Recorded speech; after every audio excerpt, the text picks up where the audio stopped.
this video we will practice calculating oxidation numbers. So an oxidation number is just a number that is assigned to an element that helps it form a particular compound. Oxidation numbers are very important when we're talking about redox reactions, where some substance undergoes an oxidation and another substance undergoes a reduction. But before we start any of that, we got to learn how to calculate oxidation numbers according to a certain set of rules. So the first one here is Mg3N2. That looks like magnesium nitride. So let's go ahead and calculate the oxidation number of the underlined atoms, which would be N2 here. So we have 3Mg plus 2N equals to 0 because there's no charge here. So I think I'll just go ahead and write it up on top here.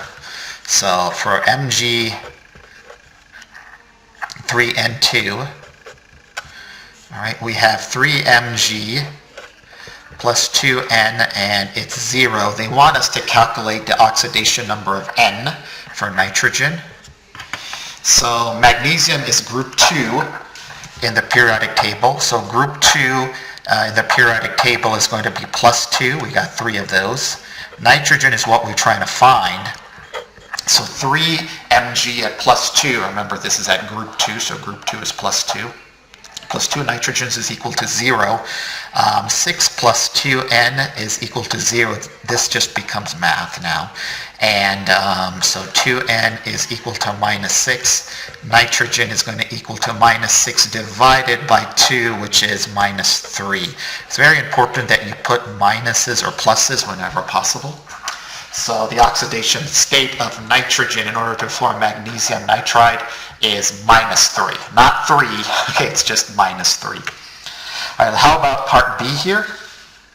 Part B is, it's asking for the oxygen oxidation number. So let's go ahead and do that. I'm going to do that right here where there's space. Okay, so CsO2, which consists of Cs plus 2O is equal to 0, and Cs, because of its position in the periodic table, is actually plus 1.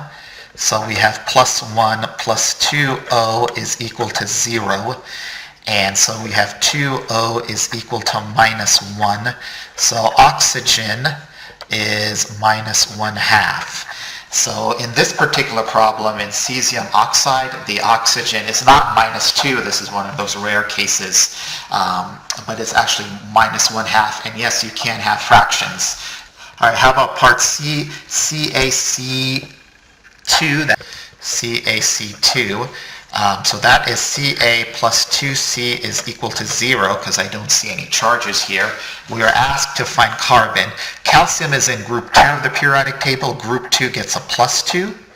Plus 2C is equal to 0, and that means 2C is equal to minus 2, and C will have an oxidation number of minus 1. These are very weird ones. Something you will probably never encounter, at least I've never encountered them before. But anyways, calcium plus 2C is equal to 0. The problem is asking us to calculate carbon. We know calcium is, by its position in the periodic table, is plus 2. So plus 2 plus 2C is equal to 0. And doing the math, we get a carbon of minus 1. Again, very, very rare. Okay, part D is carbon and carbonate. Okay, so that's definitely the carbonate ion. Carbon plus 3O is equal to minus 2. So carbon plus 3O is equal to minus 2.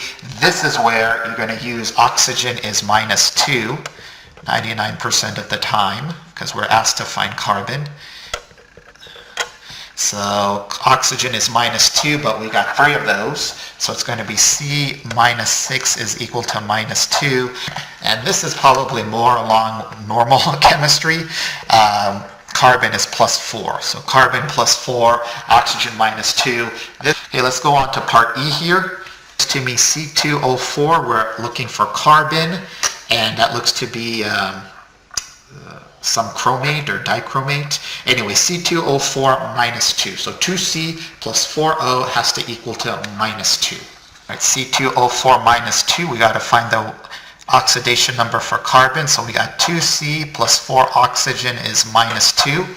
Without knowing anything else, let's go ahead and put oxygen at -2, because that's what's going to be 99% of the time for oxidation numbers. So 2C minus 8 is equal to -2. Now this just becomes algebra. -8 goes to the other side, so -2 plus 8 is +6. 8 minus 2 is 6. So it's going to be 2C is equal to 6. And I'm getting an oxidation number here of carbon as +3. Usually carbon is +4, but it's probably some strange type of inorganic chemistry. But carbon is +3 in this particular scenario. All right, zinc oxide ZnO2 minus 2, so that's going to be zinc plus 2O is equal to -2. All right, so we're asked to find the oxidation number of oxygen here. So zinc is a transition metal, and as a transition metal, it actually is +2. So this is one of those things in your textbook that's trying to trick you. Zinc is going to be a +2 transition metal, so that's +2. +2 oxygen is what we're trying to find out.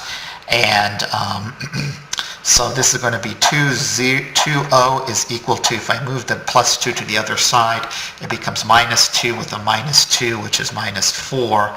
And then oxygen has an oxidation state of -2, which is usually what we would expect 99% of the time. But zinc as a transition metal will usually be +2, again, majority of the time. Okay, tricky if you didn't know that zinc will be +2 as an oxidation state. More here, sodium borohydride, NaBH4. We're asked to find boron. So we got 3 elements in this compound, sodium, boron, and hydrogen. Sodium will be +1. Hydrogen, 99% of the time, is going to be +1, and then boron is what we're asked to find. Right, so boron is the target. Na plus B plus 4H, all of that has to equal to 0. Well, sodium is going to be +1 because it's in group 1. Boron is the mysterious unknown we got to find. And then hydrogen, I'm going to go with +1 here because hydrogen 99% of the time is +1. So we have 1 plus boron plus 4 is equal to 0. And I'm getting boron to have an oxidation state of -5. Boron with an oxidation state of -5. All right, finally we have WO4 minus 2. W is tungsten, and it's forming this strange polyatomic ion, WO4 minus 2. So it's asking for the oxidation number of W. Oxygen in this case will go with -2. We got 4 of them. W plus 4 oxygen must equal to -2. So let's do that and finish off this problem here. We have W plus 4 oxygens is equal to -2. Okay, we're going to say 99% of the time oxygen is -2, but we got 4 of those. So W minus 8 equals -2. And moving the -8 to the other side, I'm getting W to have an oxidation state of +6.